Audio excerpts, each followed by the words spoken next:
म्हणजे पाचागणे या ठिकाणी उपजा वर्धनगडकर आपलं स्वागत आहे। एक कुस्ती लागत्या कुस्ती बघा आता विराज पाटील हात वरती कर। देवराष्ट्रेचा पोरगा आहे, एका हाताला अपंग आहे तो। देवराष्ट्र म्हणजे कुणाचं गाव?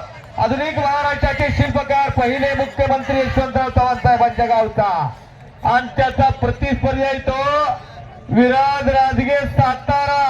एका हाताचं पोरगा आहे, तुम्हाला 2 हात दिलेला आहे, टाळ्या करायचे त्याच्यासाठी जरा टाळ्या करा। आणि लढण्याची खप बघा त्याची, आई ढप बघा आता। राजगे पैलवानवर टक्कर आहे त्याची, कांताराम तरंगेंच्या पट्ट्याबरोबर। वडील आल्यात का रे? ए देवराष्ट्रीकर वडील आल्यात का? पोलीस क्रीडा प्रबोधिनीला येतो राजगे हा सॉरी बाळासाहेब पडगण यांच्याकडे सराव करतोय। आणि समोरचा विराज पाटील देवराष्ट्रेचा पोरगा, सह्याद्री म्हणलं जायचं, सह्याद्री यशवंतराव चव्हाण साहेबांना संरक्षण मंत्री होते, उपपंतप्रधान होते, आणि आधुनिक महाराष्ट्राचे शिल्पकार, नव महाराष्ट्राचे पहिले मुख्यमंत्री त्यांच्या गावचं पोरगा।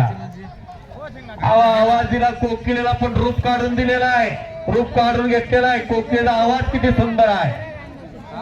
रूप दिला मोराला, पण इच्छा काढून घेतलेली आहे। इच्छा दिली माणसाला, पण सुख काढून घेतलेला आहे। सुख दिलं संताला, पण संसार काढून घेतलेला आहे। कुणाला इथं मजबूत आणि बलवान केलेला नाही, कोण तर इथं दुबळा आहे, आणि त्या दुबळतेवर विजय मिळवत असतो। आणि हे पोरग एका हाताला अपंग आहे, कडबा कुठ्याच त्याला, त्या पोराचा त्यात हात गेलता।